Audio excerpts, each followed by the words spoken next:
Languages of Psychosocial Development. Yung pasunod-sunod nun, baka i-test kasi.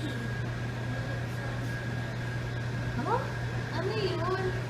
Oh my gosh, hindi mo alam? Kailangan alam ko lahat?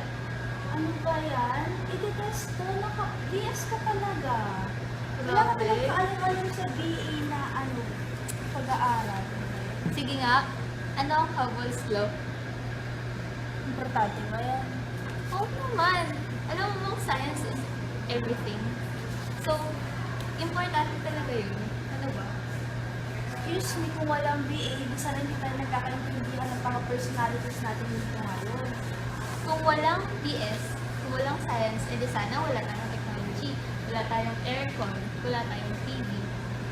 Grabe ka Ano naman. mas, di ba siya, syempre mas importante yun. Memorize lang naman kayo Kami talagang nag-i-interview pa kami. As in, kailangan namin intindihan ng bawat tao na nandito. Eh ano naman, sa amin kaya kailangan laging precise yung measurement o tapos At least kayo may nag-interview din kaya kami. Nag-i-interview. Pero at least kayo, yung mga resulta nyo, sure na dapat ito yung lalabas. For example, dapat yung lalabas ay 173 Kelvin, yun lang dapat lalabas.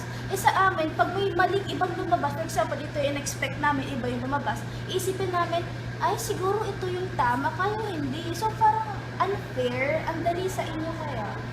So mahirap talaga ang BA, promise. Hindi, yun nga yung dahilan, kaya mas mahirap yung BS eh. Kasi kailangan precise kami. Oh.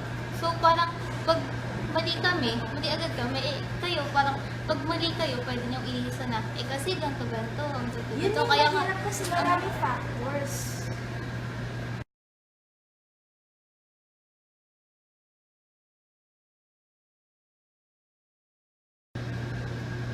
Ay, okay lang, 82? Ikaw, Celine, ano grade mo sa psych? 82 nga din eh. Ang galing, kahit magkaibang subject eh. Naging pareho yung grade natin. Kahit na... At least, 82, at least pasado. Okay lang yun sa akin. At least pasado ka rin, no, sa Oo. No, kahit BA ako, nakapasa pa rin ako sa BS na subject.